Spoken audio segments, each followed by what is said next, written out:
Hello, good afternoon, everyone. Welcome to Alberta Response Model for Hate Incidents. This is being hosted by the Coalitions Creating Equity, um, and we're very pleased to be here for the next hour and a half with you. My name's Cam Stewart. Um, I have a Blackfoot name, Megusta Pinakum, which means red morning, and I use the pronouns he, him.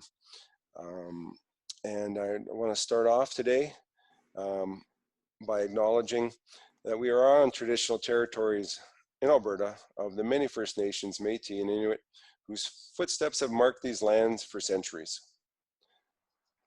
I also want to acknowledge and all the nations and Indigenous people and non-Indigenous people who play and work here and create a welcoming, inclusive place for everyone in this province. Yeah, sorry, a little bit of preface into the Coalition Creating Equity. So in 2017, the Commission co-hosted a series of conversations with individuals and organizations across Alberta to learn about local human rights issues and priorities. The Your Voice report, which is shown here, summarizes these conversations and indicated that communities wanted more human rights education and resources, increased access to human rights supports and services, stronger promotion of existing services related to human rights. Stakeholders identified overwhelmingly that collaborative practices and resources and sharing of those could be encouraged by developing using networks that would specifically focus on addressing the human resources and equity needs of the community. It identified that province-wide sharing of tools, resources, and best practices would benefit local actions. The CCE, Coalition Creating Equity, was developed to address these concerns and raising the conversations and to help build capacity of individuals and organizations in 5 regions to address equity, racism, and human rights issues. Next slide, please.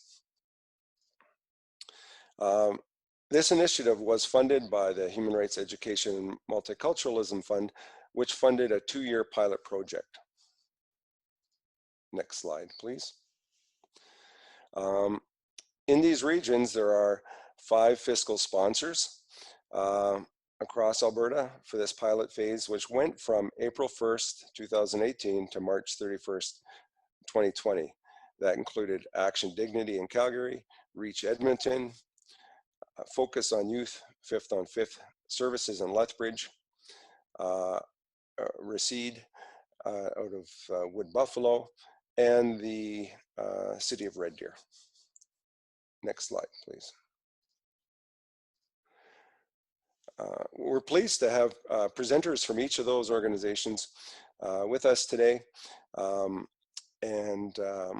which will include Tyra Erskine from Calgary, Crystal O'Hara from Wood Buffalo, Deborah Dobbins from Edmonton, as well as Helen Rouche from Edmonton, and Victor Ilade from Lethbridge. And just as we go through here, if you have questions for any of the speakers, please enter it in the Q&A box, and we'll have a session. We'll have about half an hour at the end of this session to answer those questions. And next, I'm going to pass this over to Tyra. Thank you, Cam. And so now I just turned off my video because I get nervous, so that's why it's off. So to start off, I want to acknowledge everyone that has helped to make this project a reality. There have been so many organizations that have partnered with the CCE provincially to make the focus groups and conversation cafes possible. I would also like to give a special thank you to all the survey respondents and focus group participants for opening your hearts and taking the time to share your insights on how the community can come together to tackle discrimination and support those who face hate. This project would not have been possible without the connections we have made and the communities that came out to support us during this work. So sincerely, we thank you. Next slide, please.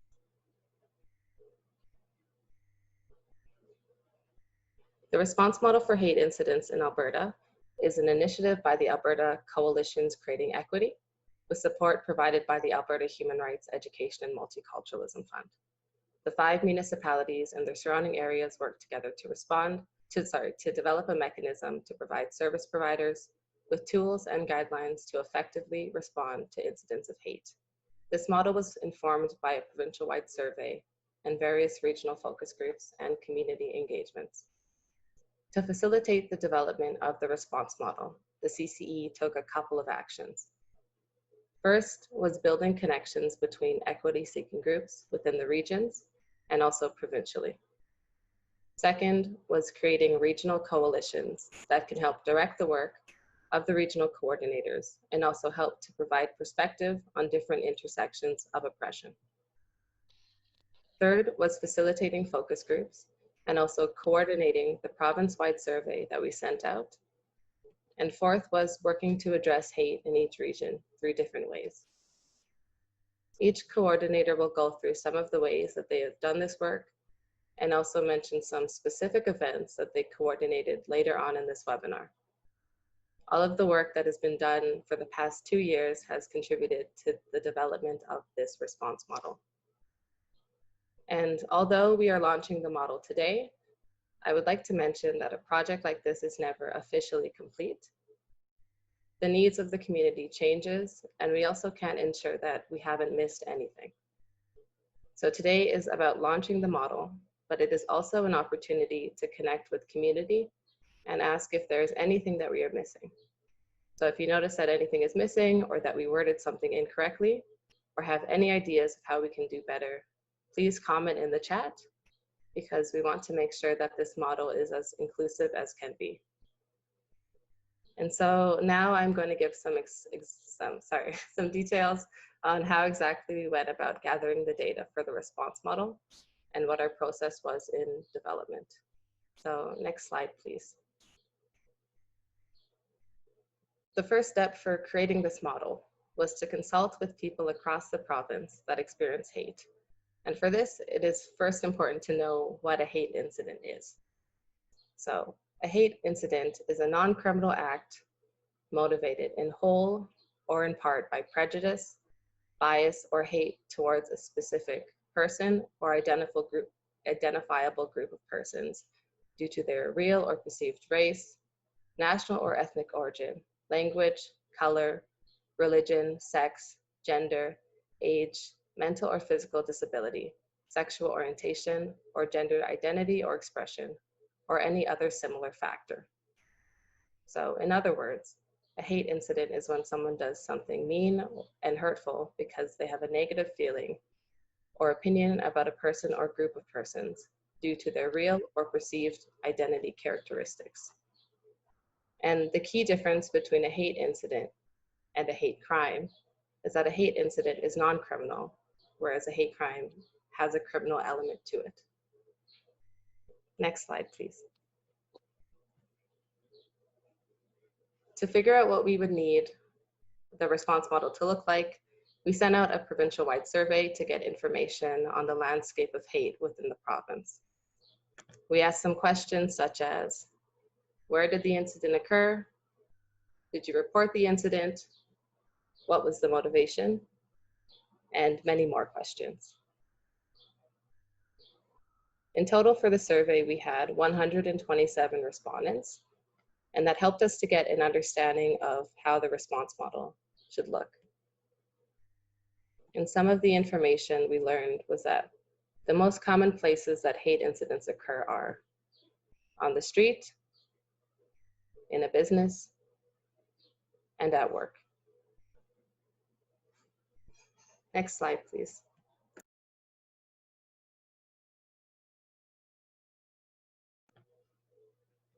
We also found that only 30% of respondents reported the hate incident through the current channels, whereas 67% did not report the incident. Next slide, please.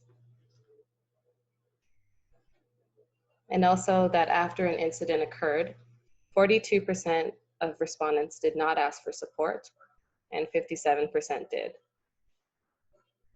This suggests that a response model needs to incorporate effective tools for reporting and also strategies to get support for those who do not want to report the incident.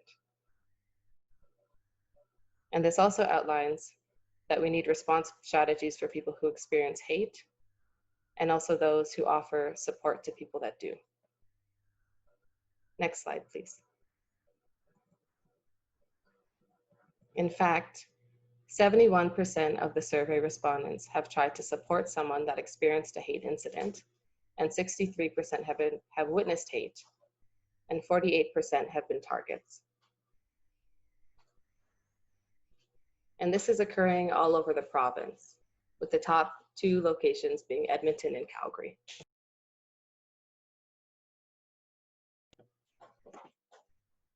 Next slide, please. And I do see a question in the chat, and these slides will be available after the presentation. And hate is occurring because of a number of motivations. And the top ones are being related to race or color, religious beliefs, place of origin, sexual orientation, and disability, including both mental and physical. And the percentages in this chart add up to over 100% because people can experience multiple forms of oppression at the same time, and therefore respondents were able to choose more than one option. Next slide, please.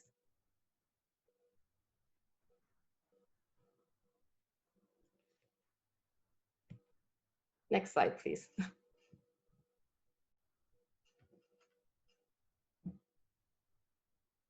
Okay, sorry, backslide. Sorry, my computer was lagging. And another important learning from the survey is the locations that people would seek for support.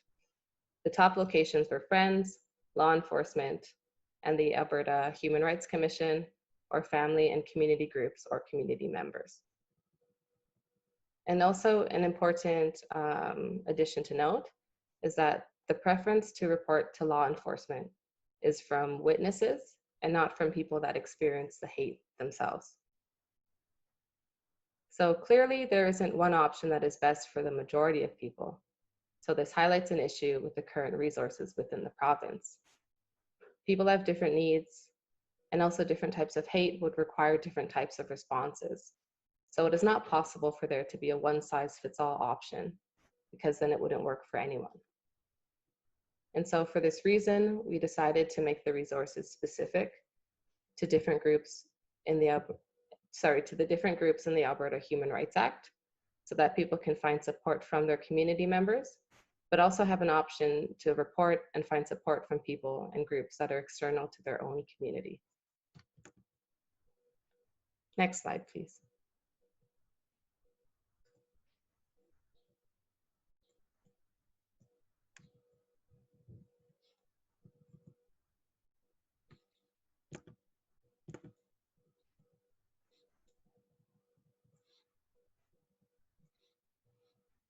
And so for the purposes of this webinar, that is all the data that I am going to show.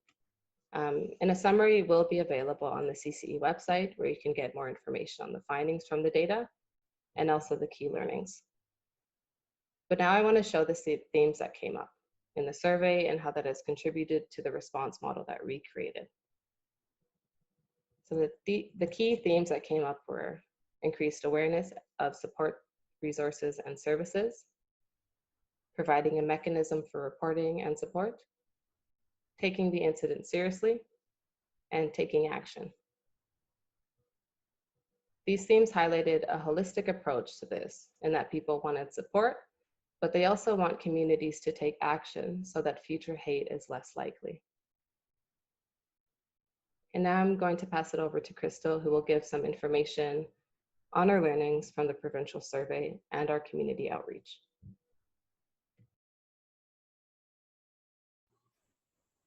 Thank you, Tara. Because we wanted to create a protocol for the community, and by the community, we used social innovation and human-centered design approach. This process allowed us to have a better understanding of the complex issues from the perspective of those who have faced hate, witnessed, or even those who have supported someone who have faced discrimination and hate. To build something from the perspective of those who are going to use this resource, we needed to build empathy with the users and better understanding of their needs, challenges, thoughts, and goals when using this response model.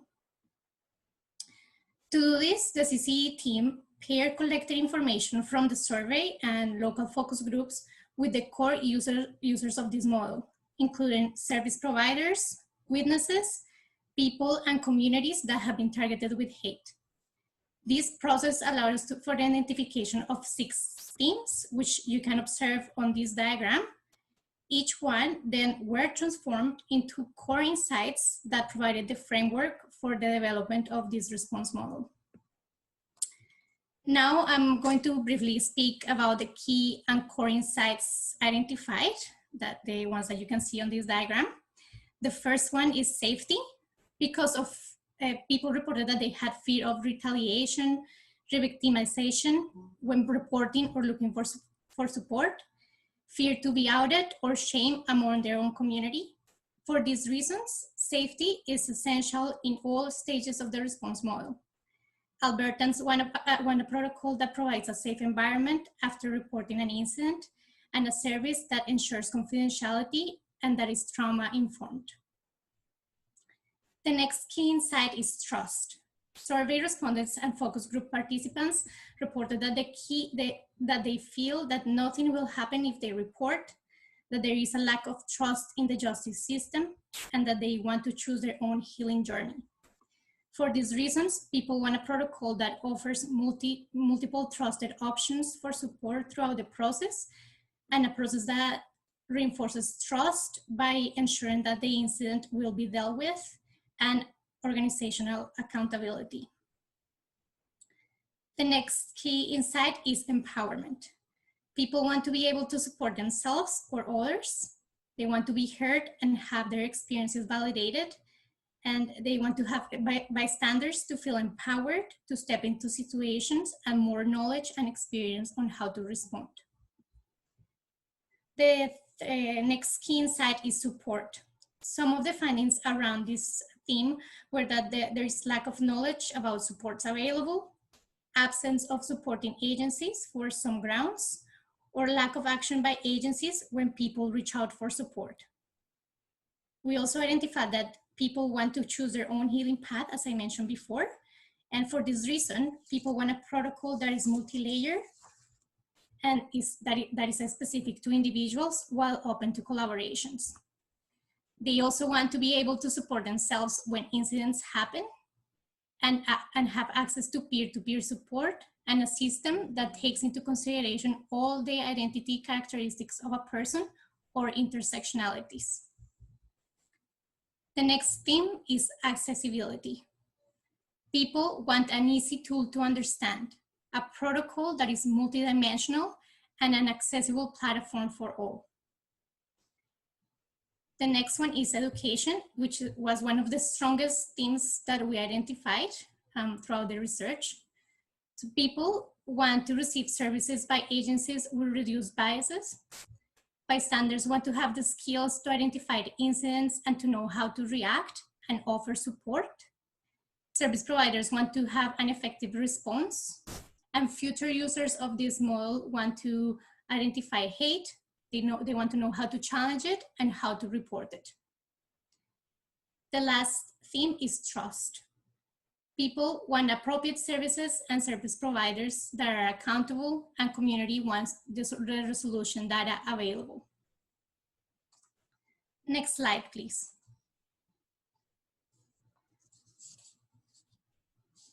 So once we identified the core insights that I mentioned before, we turn them into questions that challenge us to identify opportunities for design and the key elements of responsiveness that we needed to integrate into this response model. The following are the elements of response. So the CCE designed these flow charts that you can see on this slide. The flow charts present recommended protocols to respond to hate incidents in different settings, including educational institutions, residence, workplace, and in public. These flowcharts were designed keeping in mind key principles from our research, including different levels of support where service providers can collaborate to provide an effective response while respecting the wishes of the person or community targeted with hate. That goes to what I was mentioning about people choosing their own healing path. On this slide, so you can see that chart, and they will be available on the CC website and also through the CC response model booklet. This chart also serves as an educational tool to empower bystanders to know what to do if they witness an act of hate. Next slide, please.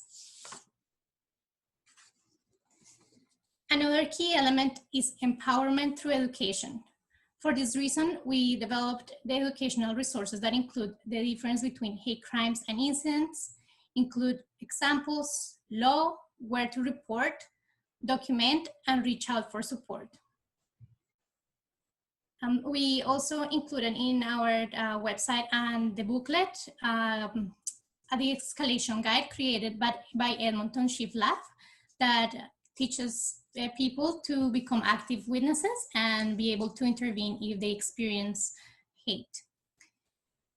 And on this slide, you can see the first page on how to respond to a homophobic hate incident. Next slide, please. To increase the safety of those affected by hate, we developed guidelines for service providers or any person that offers support to have a better understanding of how hate impacts the person, steps to take in order to reduce re-victimization, and also unconscious bias that can interfere when providing support. These guidelines include accountable spaces, trauma-informed, unconscious bias, peer-to-peer support, and reporting to law enforcement. You can find these resources on the CC website or the CC response model booklet that I mentioned before.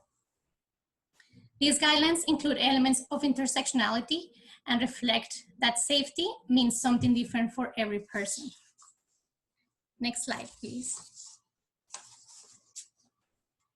Some of the educational resources created include anti-Semitism, disability and hate incidents, Islamophobia, homophobia, transphobia, indigenous ancestry, anti-Black, and racially motivated hate incidents. And we also created an age and hate incidents resource, which is currently in community consultation. On this slide, you can see the first page of the disability hate incidents resource. Considering the rise of hate during this pandemic, we also developed a resource on COVID-19 and hate, and other important resources like responding to graffiti, reporting to law enforcement, 10 commitments community members can make to fight hate, hate in sports, and next steps and recommendations for service providers, which can be found in the booklet. Now I'm going to pass it to Helen, who will conduct a poll.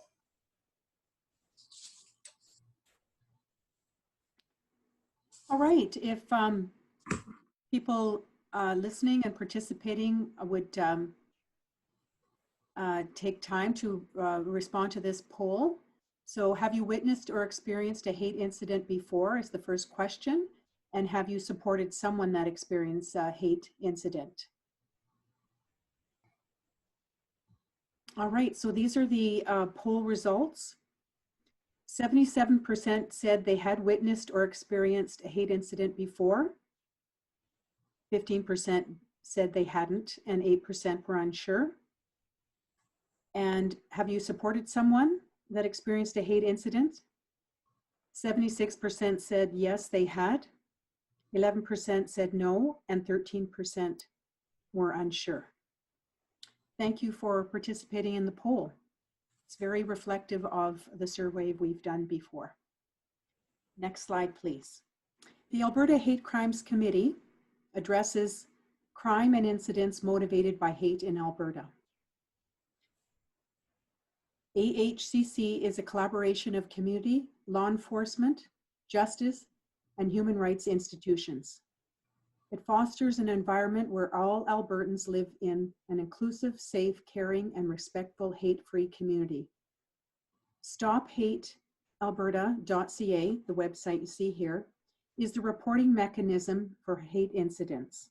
So we wanted to mention the Stride Advocacy Project, which is a peer-to-peer support program offering help to those who are targets of hate incidents. This project is led by the John Humphrey Center for Peace and Human Rights, and they are an equity leading organization located in Edmonton and work across Alberta. So as you can see, they work in a number of municipalities as well.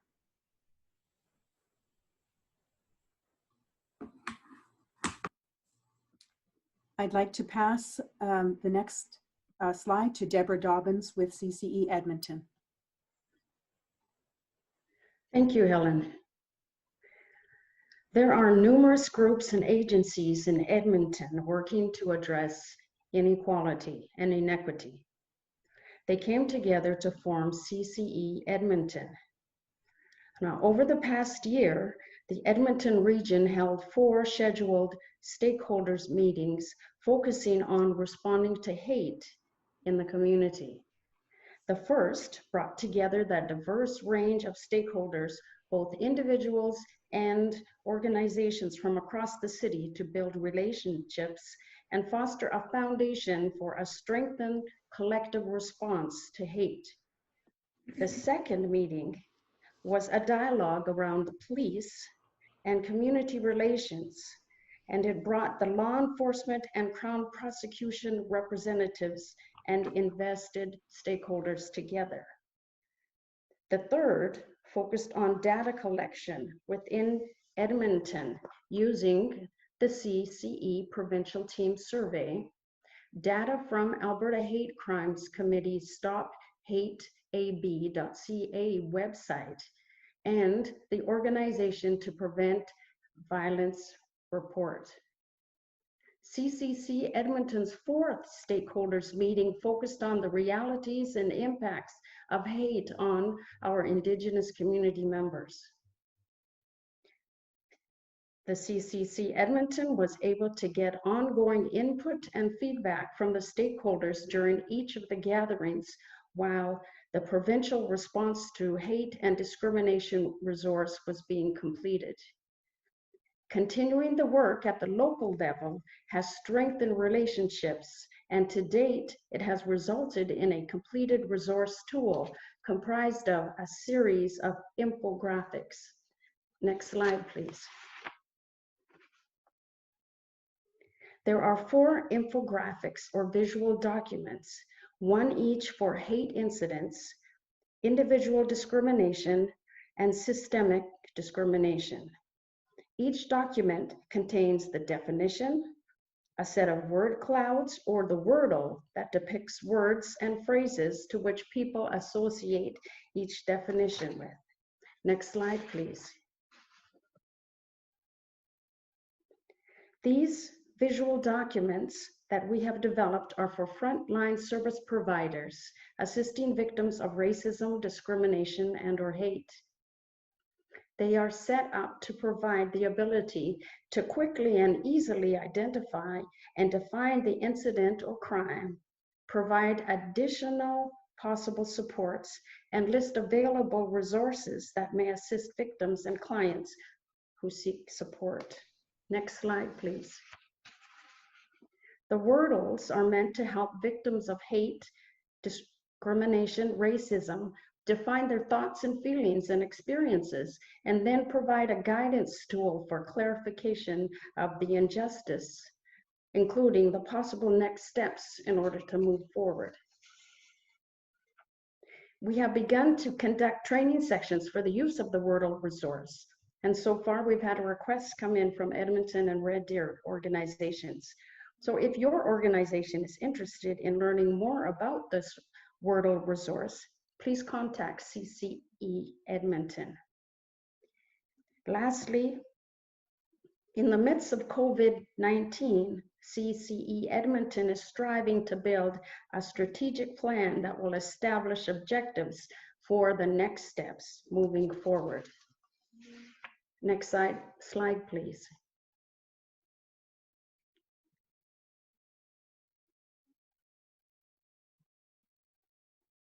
We're going to go ahead to the next slide, and it's a tutorial that is contained in the this response model for the Alberta response model, and it's on anti-Black racism. And here's the next slide. So this is contained in the response model, and this is one of the 10 one-pagers that will help you anywhere here in Alberta. My name is Deborah Dobbins. My pronouns are she, her, and hers, and I am third-generation African-American Albertan raised in Edmonton. I'm a member of the provincial and local coalitions. Anti-Black racism has been a part of my family well before and ever since we came across the US Western Canada border over 100 years ago.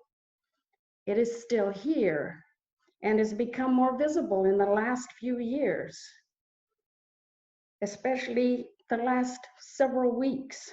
We've seen it out in the streets. Black Lives Matter, Indigenous people working with Black Lives Matter and other cultures trying to raise the blatant discrimination that is happening, has been happening here in our country. The Alberta response model clearly addresses this blatant, hateful topic and offers precise definitions of anti-Black hate incidents, crimes, and the law. The one-page document also provides examples and reporting information for your use. As you can see there in the on the first side of the page, it talks about anti-racism. It gives a general overview of what it is. Talks about that it's perpetuated by negative stereotypes, resulting in discrimination and the marginalization and exclusion of Black populations from social, political, and civic life. Goes on to talk about anti-Black hate incident and the difference between an incident and a crime. I know that Crystal talked a little bit about that at the beginning. And it gives examples of what anti-Black hate incident are. It talks about the law and the Canadian law where you can go to find out if it is actually a criminal offense or not. Then again, it lists where to report. It's always important to report no matter what. You go to where you're most comfortable. Gives a list of reporting agencies with the police service, and then it goes down and shares some more information if you're not willing or able to report through those mechanisms. I hope that you'll be able to use this resource and others that we are bringing to light today. Thank you very much. And Crystal will tell you a bit more about what's happening in Wood Buffalo. Thank you, Deborah. So in Wood Buffalo, the Coalition Creating Equity is overseen by the Regional Advisory Committee on Inclusion, Diversity, and Equity.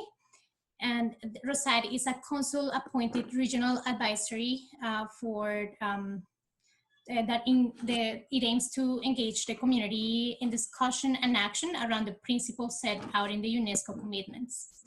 ROSAD members, municipal councillor, and several council-appointed representatives from various community groups promote, foster, and advise on the development of related policies, programs, and activities. Next slide, please.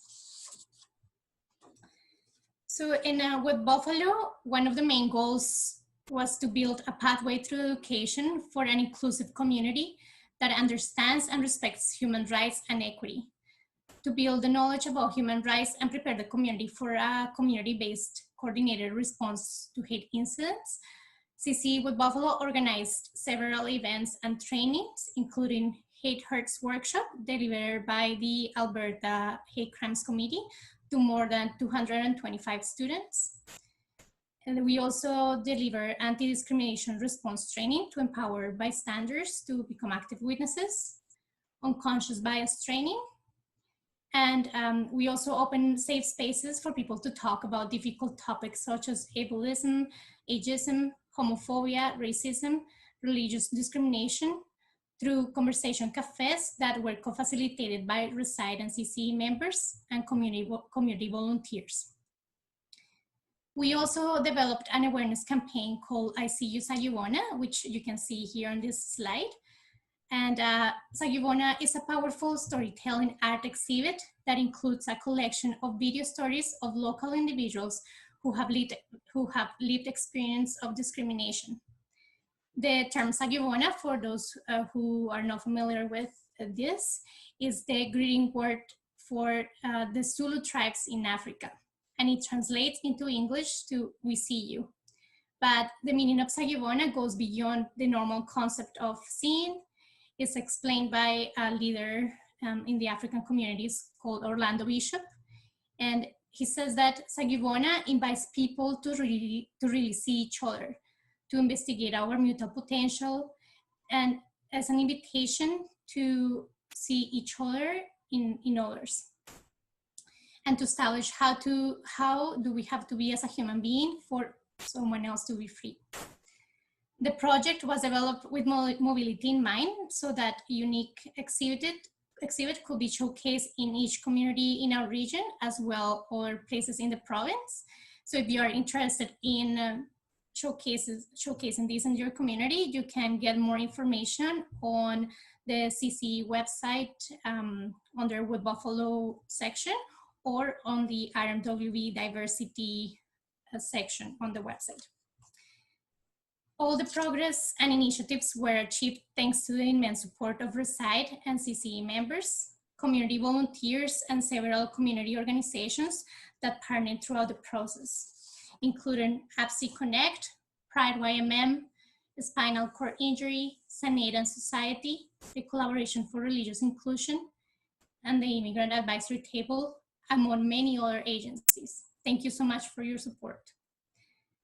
Next slide, please. So this slide is about what is the progress and what are the next steps that Wood Buffalo is going to take now moving forward, now that we have this resource. So many agencies in Wood Buffalo are already engaged in advocacy work and support clients throughout many life challenges. To take a step forward to build the capacity of the community to respond to this type of incidents, several agencies identified by focus groups, participants, and survey respondents were invited to be part of the conversations to coordinate a response to hate incidents at a local level. These conversations are still ongoing. The point of the collaborative process is to support people who are victims of hate incidents by building a network of agencies, each designed to especially support and advocate. The Community Coordinated Response in Wood Buffalo aims to work as a collective to define a Wood Buffalo approach to reporting hate incidents, and then, one, to ensure that all agencies understand hate incidents and crimes and can recognize them if they happen. Two, that agencies understand and follow processes, the appropriate process for reporting. For example, directing people to Stop Hate Alberta, to law enforcement if the person feels comfortable doing so, or any other supporting agency. Three, that people targeted with hate are not further victimized. The main goal of bringing all these organizations together is that if the person chooses to report or reach out for support, that they are surrounded by circles of support beyond family and friends, but by community and specialized agencies. Partnership in this way builds social cohesion, puts awareness to hate incidents and discriminations, and enables both preventative and responsive methods for dealing with hate incidents. And additionally, it allows for intersectionality amongst the community. For example, organizations supporting disabled adults are also connected to pride groups that advocate and provide support around LGBTQ2S rights. This allows for this work to be done in an intersectional way. This way, not only are individuals supported, but agencies learn by connected with other agencies outside of the typical scope of practice. Wood Buffalo also has buy-in from the RCMP and groups such as Pride YMM and Neurodiversity YMM, which have indicated interest to liaise with communities to build trust and relationship between RCMP or law enforcement and their communities. The work focuses on support those ones experiencing hate. But the community-based approach also builds the capacity of the community to do deeper work around inclusion, diversity, anti-discrimination, and human rights. So now I'm going to pass it to Tyra, who will be sharing about the CCE in Calgary. Thank you, Crystal. So the Calgary Coalition is essentially a coalition of coalitions.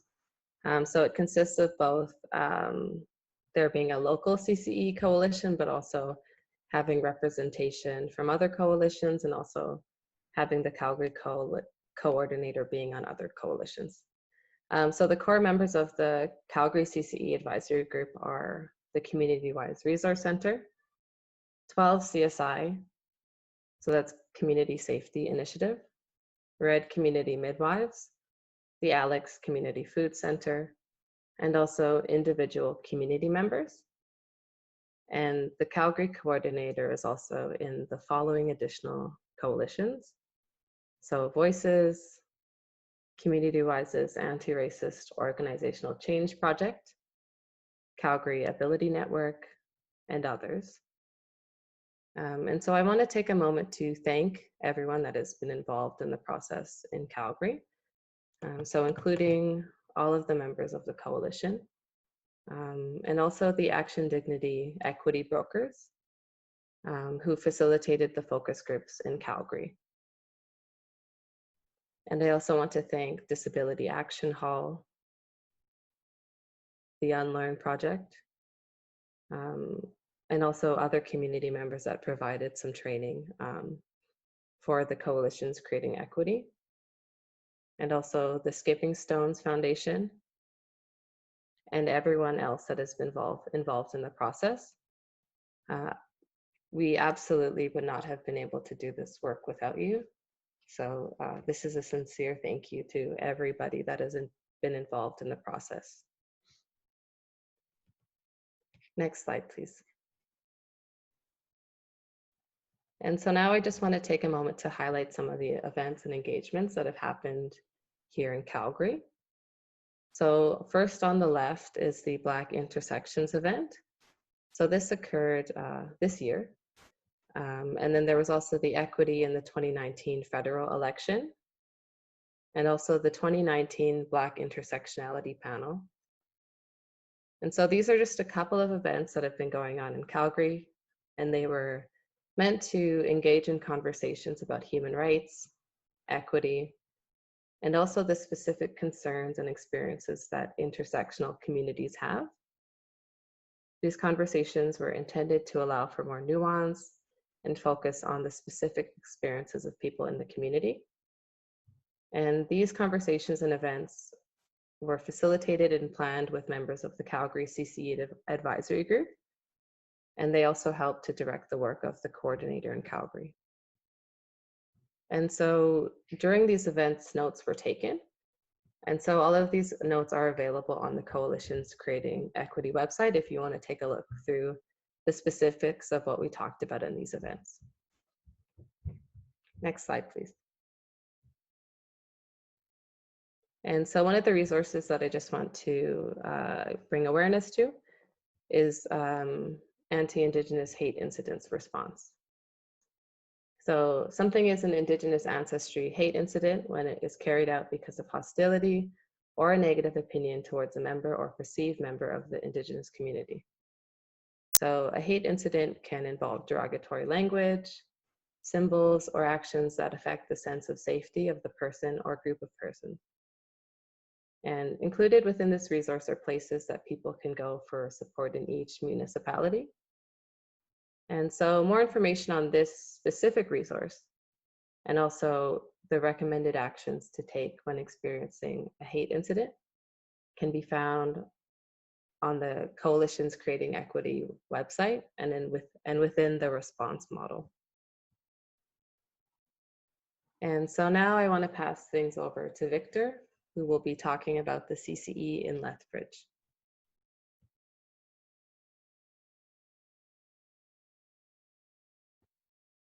Hi. The efforts of the CCE down here in Lethbridge has been bolstered by, thank you, has been bolstered by the Lethbridge Diversity and Inclusion Alliance, which the acronym is LYDIA. This is a network of community organizations and individuals within our community that come together that are dedicated towards doing, inclusion work and fighting against racism and discrimination within our community. We have member organizations such as CIPA, Volunteer Lethbridge, the Lethbridge Archers, the Chamber of Commerce, United Way, and the local immigrant partnerships of Lethbridge. The Lethbridge portion of this response model was spearheaded by myself, Aileen Burke, and Erin Reed. And part of those efforts were bolstered by Inclusion Lethbridge, CIPA, and the Center for Civic Religious Literacy. And I just want to say a huge thank you to them and all the participants that played a part in developing the response model down here in Lethbridge. So next slide, please.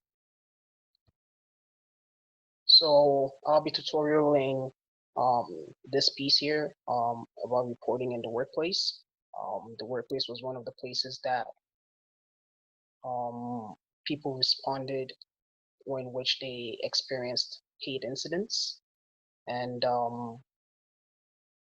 hate incidents are mostly non-criminal actions. So these are discriminatory incidents that happen in the workplace. They can range from teasing, rude comments, microaggressions, not respecting personal space, harassment, bullying. And when these things are based on race, ethnicity, religion, sexuality, or disability, they can really create an uncomfortable situation for the recipients. So if these actions are non-criminal, there are avenues of reporting if the person chooses to. So if it's not criminal, it will be an hate incident.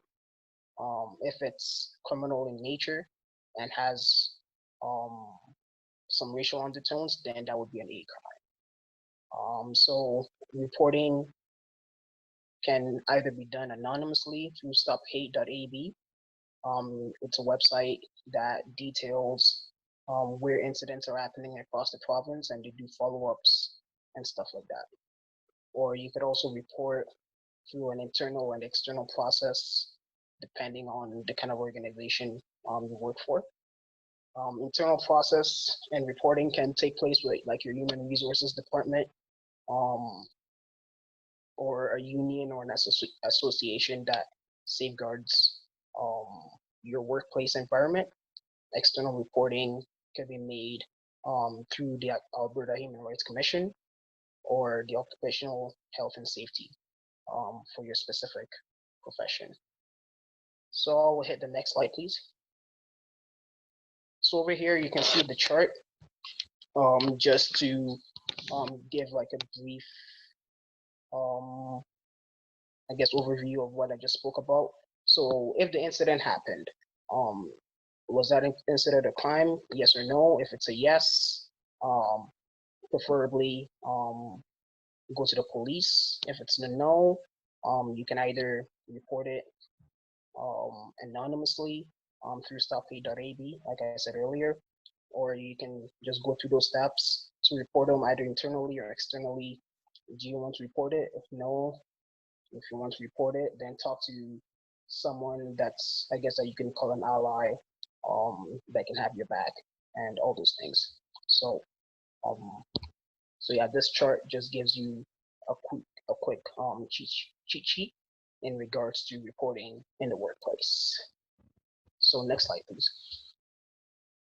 So we're gonna have our second poll here, and so I'm just gonna read off the questions, and then I'm going to talk about the results after the participants have answered. So the first question is, who are you most likely to turn to for support if you experience a discriminatory incident? And are you likely to use the response model? So we'll just put the poll up and give you folks about 30 seconds, and then we can talk about it. Awesome. So looking at the results that we have here, reporting to a family or friend seems to be the highest when it comes to where you're likely to turn to for support. That just goes hand in hand with some of the findings that we had from our research. People seem to be comfortable talking to a family or friend when these things happen. The next highest was the Alberta Human Rights Commission, and then some folks were unsure, and then at third place was police or law enforcement. And then going down to, are you likely to use the response model? 39% said yes, 8% said no, and then 53% said unsure, and that is totally okay. Next slide, please. So in order for us to make this response model as inclusive and as thorough as humanly possible, if folks could maybe in the chat put down which organizations that we're missing that we need to reach out to in order to like bolster this response model and to help folks in the community. As you're listing down organizations, please feel free to list which region you're in as you list the organization, so that way it's easy for us to tell which is which and what's what. So thank you very much. Next slide, please. So going forward, we would appreciate if folks on this webinar could share this resource widely if they feel comfortable doing so. Review next steps for service providers, and contact the CC in case your organization wants to be a part of the support network going forward. And yeah, and that's that. Next slide, please. I'll be sending this over to Ellen to wrap us up. Great. Thank you, Victor. Okay, so we're going to take questions right now. And again, just a reminder, if you do have questions, please submit them in the Q&A. So the first question that came to us from Johnny Lee was, what are the links between racism and colonization? And so I think I will direct this question to Deborah from Edmonton, and then I'll read a comment from Adam that also speaks to it. So Deborah, do you think you could take on that question? I will do my best. Racism, colonization, that's when it became more apparent to the Indigenous people that were here. That because as soon as the Europeans came, racism began. As far as the Blacks who came up, there was always racism and slavery in the Eastern Canada in the 1800s. So slavery is like racism, was another word for racism and prejudice and marginalization. That was already happening in the early 1700s, and colonization just expanded it to include it, to the Indigenous people. They were subjected to blatant discrimination. So to relate it to both, I guess it's just one followed the other, or one was before, depending on which part of the country or what part of the world you're from. So they're very similar. Hopefully that helps Johnny Lee and others. Okay, so I had responded to Johnny Lee. So in 1492, I actually learned this from Johnny Lee. The doctrine of discovery was a decree put out by the Pope at the time that said Europeans were the dominant folks, and the doctrine was a decree that allowed all explorers to go out and basically seek new lands and take new lands. And so that in itself was very racist, and it was colonization, the start to me of colonization. Adam also says there is also a link in that as soon as slavery was seen as profitable, racism became the underlying justification for slavery, being enforced in law for the colonizing powers who created racist laws regarding slavery. This in turn created an understanding of class separation as also being able to be controlled through racism. It continues to be used as a tool for racist white people creating laws. Do any of the other panelists, just with a show of hand, want to comment on Johnny's question? Oh. Sure, I could jump in. I wasn't sure how to raise my hand. Okay. But yeah, Johnny, that is quite the question to start the question period, because I could talk about that forever, because there is a huge link between racism and colonization in the way that people are treated and how people's humanity is dictated, which I think then contributes to colonization and the acceptability of theft and of genocide, and all of treatments that are inhumane, just because people are seen as lesser than white Europeans. So without getting into it too much, I think there's a huge connection. Thanks, Tyra. So I'm just going to read some comments related to this question. Jody says, as many post-secondary institutions have their own model, has consideration been given to reaching out to these groups? It would be great to combine the efforts as many of these institutions become mini cities during the academic year.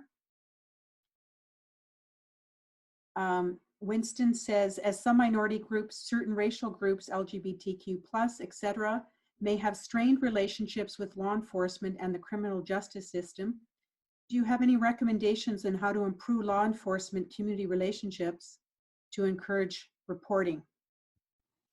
So before we get to that, an anonymous attendee says, colonization is always about exploiting resources like land, people, etc.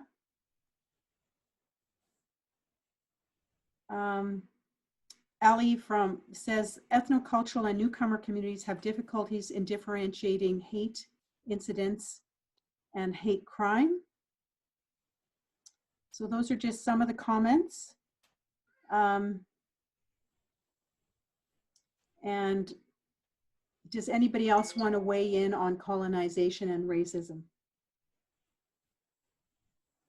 No? Okay, let's move on to another question.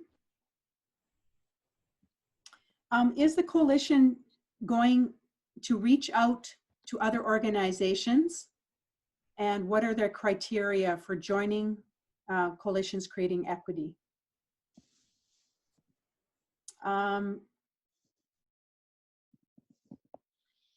Cam, do you want to maybe answer this? Sure. Like I mentioned, this was a pilot project. And so we're currently doing an evaluation of this project.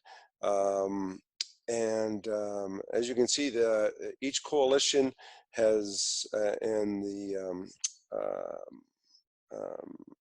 with the support of the coordinator has done some amazing work in each of the areas. Each of the areas has looked at it differently, and that's been the value, but as well, the value is they've been able to share it.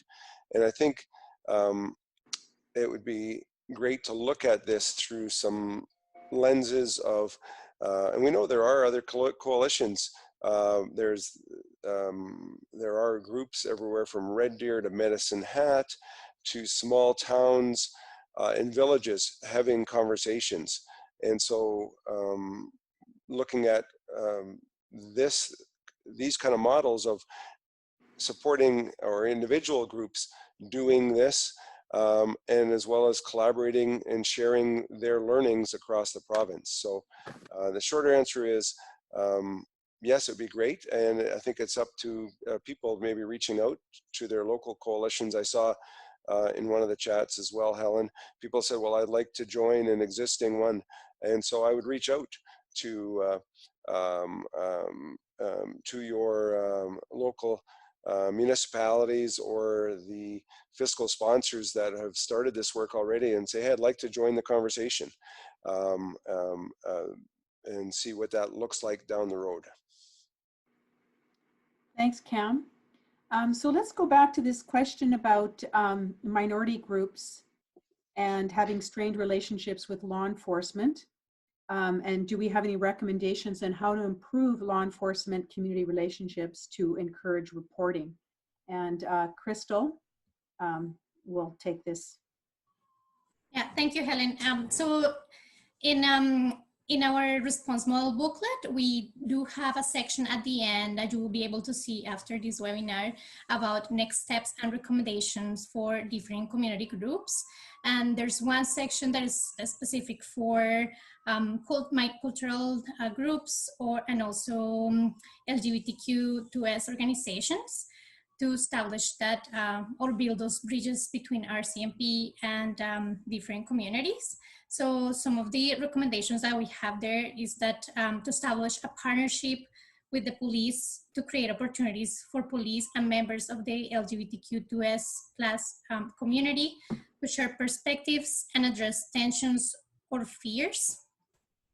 We also mentioned that appoint liaisons to, with immigrants and LGBTQ and other communities targeted with hate, and partnered with community members and organizations to build trust and bridge any divides.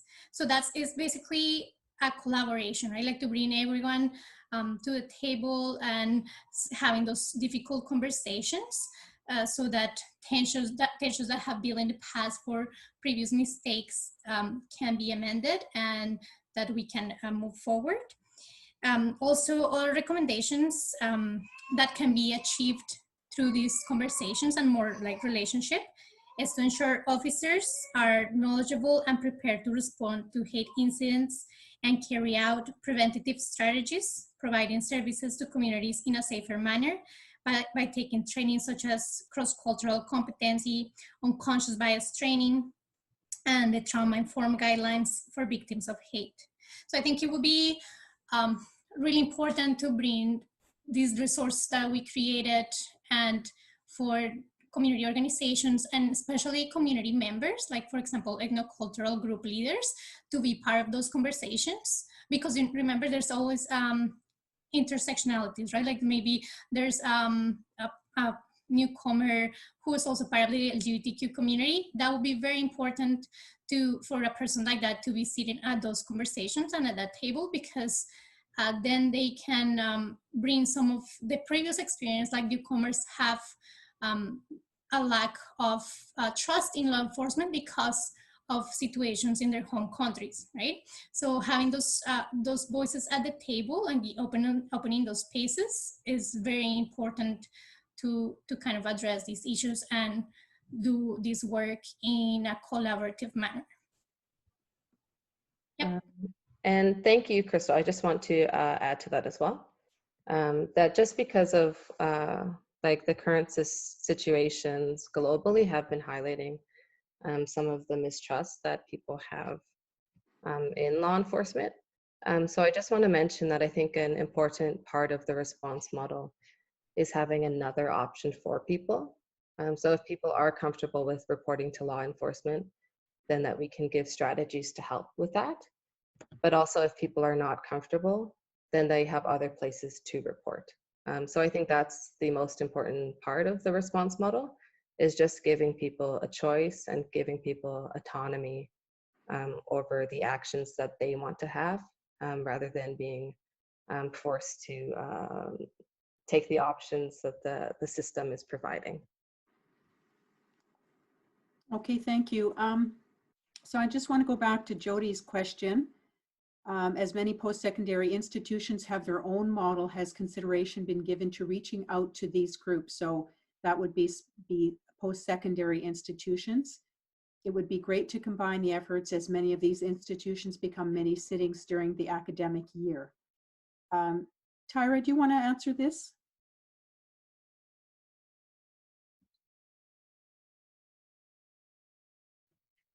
Yes, I can. Helen, do you mind repeating the question? I was just looking in the chat. Sure.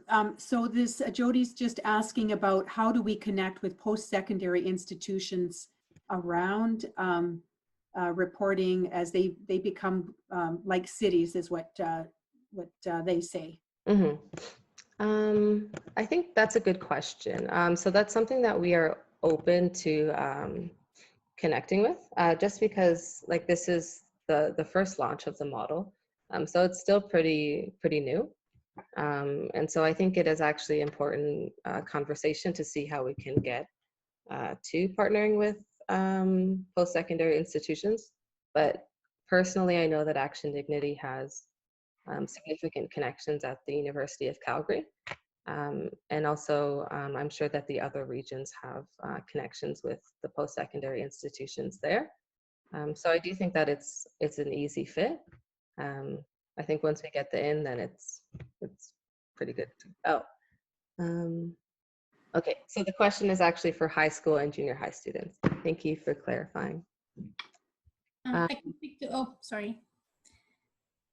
I can speak to that a little bit about high school and junior high school students. If so, Sure. yeah. So Go for ahead, that, Crystal. We and with Buffalo, we invited the school districts to be part of those initial conversations with community organizations, and they are very interested in being part of the collaboration. And of course, they have a lot of questions because they have their own processes. But I think the most important is that they can use whatever supports they have inside their high schools with the community organizations that are ready to support, like in the social profit sector. And if you go through our booklet or the website, there's a chart that is specific for educational settings.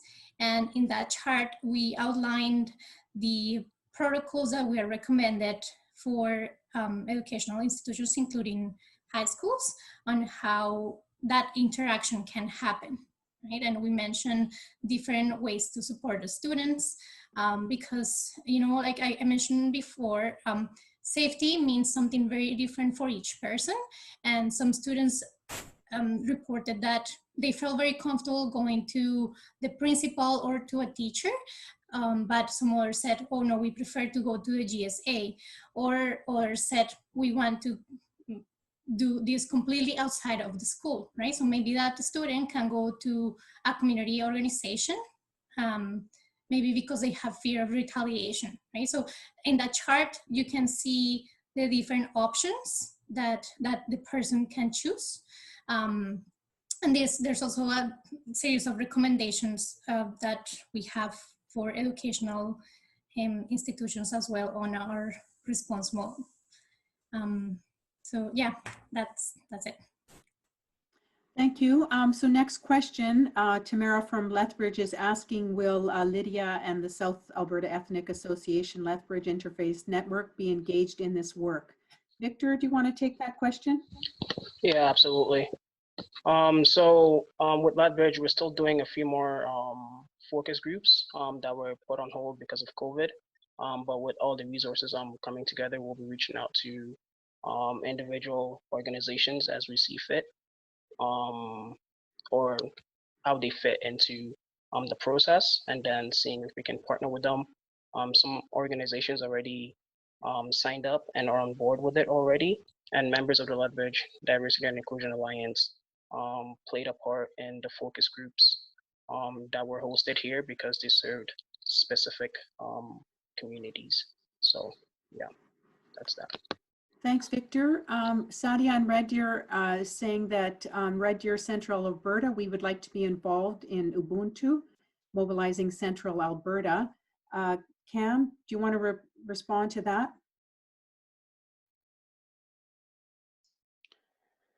Sorry, what was the question again? I think it's, you know, how can groups in Red Deer, who would they report to or who would they connect with in Red Deer and Central Alberta? Yeah, so in Red Deer, there's a number of groups and committees working, including the Welcome Inclusive Committee, as well as the City of Red Deer. And the RCMP have sat on the past. And there are also members from the Alberta Hate Crime Committee that are from the Red Deer area. So there are a number of agencies. If people want to get a hold of me later, they can email me and I can connect them directly. Thanks, Cam. Jane is asking, actually a very good question. She's just wondering why the poll had a high percentage of unsure in using the response model. So, I mean, it's difficult for the panelists to answer that or to speculate, but maybe for those attending, if you could just put some comments around that in the chat, we can review that and see what people are saying. I could also jump on that, Helen, too. Yep. I think like people will have to sit with the model a bit, because not everyone has had a chance to look at the site yet and to see like the functionality and see the relevance of it to their own experiences and also to people that they know. Yeah, good point. Yeah, so I do think it is hard for people to answer that now. But related to that is I think it would be very great to send a follow-up question related to that and to see how that information has changed after people have had a chance to look at the model themselves. Good point. So Ali is saying, and there's also a similar question, is ethnocultural and newcomer communities have difficulties in differentiating between hate incidents and hate crime. Crystal, can you answer this? Yes, thank you, Helen. So in each of the resources, and including the one for the racially motivated hate incidents, we have the definition of hate incidents and hate crimes, and we did try to use simplified language as much as possible. We also included some examples so that we hope that will help that will help newcomers and immigrants to understand a little bit the difference between the crime and the hate incident. So basically, just to answer the question, if someone is like asking here about like what is the difference between the two. So for hate incidents, that's when something that does something hurtful that affects the sense of safety of the person targeted with hate, because that person who did it has a negative connotation about a characteristic of that of the person who's being targeted, and that incident does not constitute a crime unless the person commits a crime. So which basically will mean if, for example, the person is actually hurting physically the person or threatening, harassing to the point of that it becomes illegal. So it's with examples, it will help to clarify a little bit what is the difference between the two. But basically, if the person commits a crime while being prejudiced towards a person, that's when a hate incident becomes a crime. I could also tag into that just a little bit. I believe commit for quite some time. So, and I think one of the definitions that they used was like, you know, an incident could be like a slur being used, while with a crime, it has to meet like a certain criteria. So let's say like it's vandalism. They just have to prove that it was hate motivated. So say if somebody went and drew a swastika on a synagogue or something like that, then we can be talking about a hate crime there. Compared to somebody like saying like using a racial slur at someone walking by, then that would be a hate incident. But I believe there's some members on the Alberta Hate Crimes Committee on this that I'm noticing. If they want to plug their page, then I think that would be helpful. Thanks, Victor. So actually, a similar question is asking from Winston, do you know why different municipal police services operate using different definitions of hate crime and hate incidents? So I don't have the answer to that, but it also says, do you have any recommendations on how police services can operate under one standardized definition? I can answer the question, Helen. Sure. So the reason why many police departments use different definitions is because there's no actual definition of hate crime in the Criminal Code of Canada. So there is legislation that talks about hate crime, which we included in the resource, but there's not an actual definition on our criminal code. But there's a lot of talking that is happening already in Ottawa about that, to hopefully that the legislation changes. And that's why we see a little bit of difference across different police departments. They do try to use very similar definitions like within the province. So that's the reason why. Great, thanks, Crystal. So someone just had a quick question about, will the PowerPoint be provided afterwards? Yes, it will be on the website, as well as this webinar will be recorded, or is being recorded, and will also be on the website.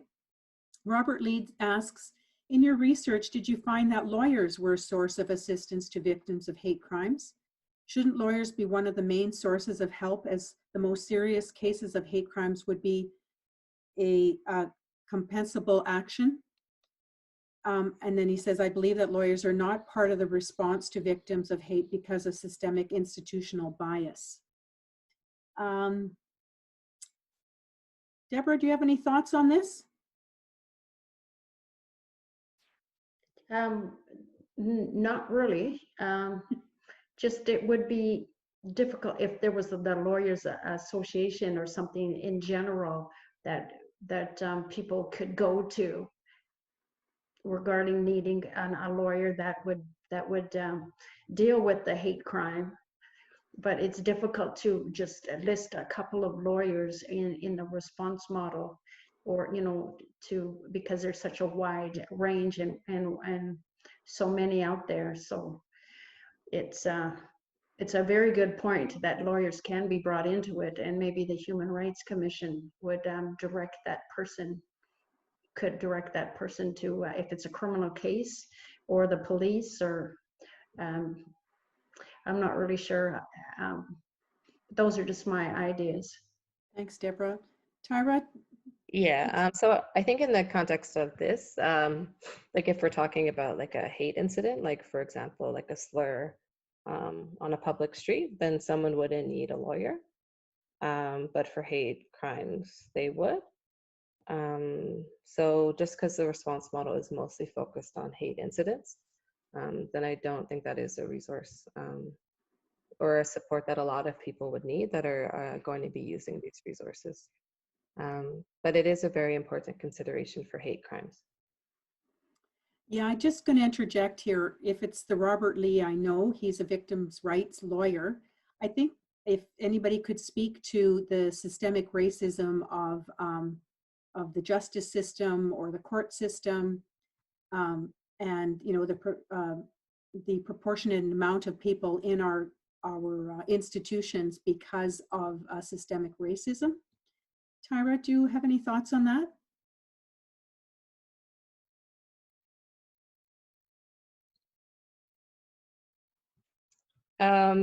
Sorry, Helena, I'm not sure. It's a lot to get into. If anyone else wants to take that one.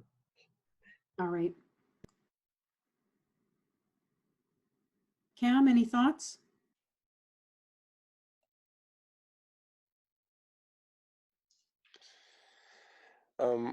Yeah, I mean, as we've everyone here is aware of that's on this, you know, the systemic issues are prevalent in all of our systems, and I think it's important for us to look at that, those aspects of it. Part of that is even, you know, I sit on the Alberta Hate Crime Committee as well, and part of it is even a look at, you know, people, we know people have been afraid in the past of reporting either to places like the Commission or to law enforcement because there have been systemic biases. And so part of that is to look at that and address where those are happening so that people will feel comfortable reporting to the justice system. Okay, thanks, Cam. So Renee, with the Alberta Hate Crimes Committee, as well as the John Humphrey Center for Human Rights, said that they received numerous concerns about universities and maltreatment. And in a sense, they seem to be untouchable and seeking a remedy. And she asks if the Alberta Human Rights Commission gets many complaints about post-secondary institutions. Cam, what do you have to say? Yeah, we've worked with post-secondary institutions for numerous years, and even most recently, we worked with the institutions and have updated, have developed and are updating our bulletin on accommodating students in the post-secondary institution, because we know there's lots of angst and misunderstanding of what that looks like, what discrimination looks like for students by their teachers. And so we're hoping on we will be releasing that shortly, and hopefully those will be less gray areas, so both the students and their teachers will understand what accommodation means. And that's probably our biggest that we see our biggest complaint and issue in the post-secondary is with accommodation issues. Thanks, Cam. So we've just got a few minutes left. Want to get to these last few questions. Someone asked, will the response model be available in other languages to share with immigrant populations? And at this point, no, but that is a very good consideration to consider to translate them. So thank you for bringing that up. And Sorry, Tyra, yeah? Yeah, so actually, like, all of these last questions are related to the response model in the sense of like different languages, how are we going to disseminate information, and also are people going to receive trainings on how to use the model. So I think those are very good like future actions to look into. So like in an effort to make the model as accessible and inclusive of as many people as possible, there would be a benefit to having it available in other languages. So I think that is something the coordinators can look into to see if that is a possibility, considering budget and all of those things. And also, if people would like to receive trainings within the specific regions, for example, in Calgary, I would be open to that. Obviously not on an individual basis because time, but like a group training on how to use the response model in Calgary, I think that would be great. And also for disseminating information, I think just like sending it out to like anyone you know would be amazing. And now that we've launched the model, we can start with some social media strategies to get more people interested. So thank you. Right, Deborah, do you want to just chat maybe a little bit about Edmonton? So we have responding to hate crime and incidents. We have a model that a response model that we have just launched, and it is primarily for Edmonton, but it does have some provincial contact information and for support. And we have started training people on it and how to respond to hate crimes and incidences, as well as discrimination, individual and systemic discrimination. We are available to train you on those wordles if you are interested, and it's just it's a more, I guess, more specific resource compared to the provincial response model. But hand in hand together, it can be very powerful resource to use. Okay, thank you. So we are at 3:29. I hope that we were able to answer the majority of your questions. You know, this conversation will never probably be over, but we would encourage you to reach out through the website. There's still, of course, lots of work to do. So next slide, please.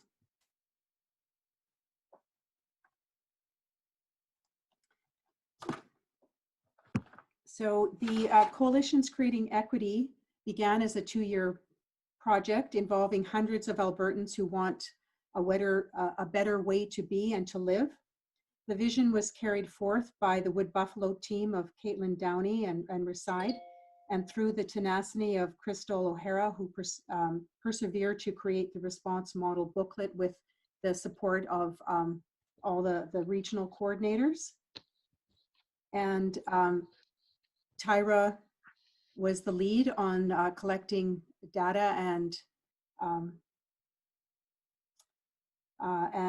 supporters of the project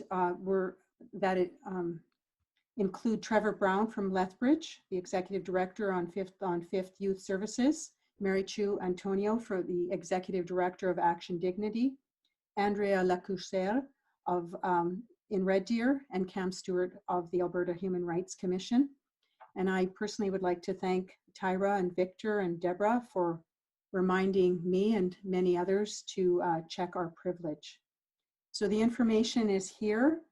And like I said, the conversation will continue. So a survey will be distributed tomorrow to determine your feedback on the webinar. Thank you for attending the session on the community response model to hate incidents, and have a good afternoon.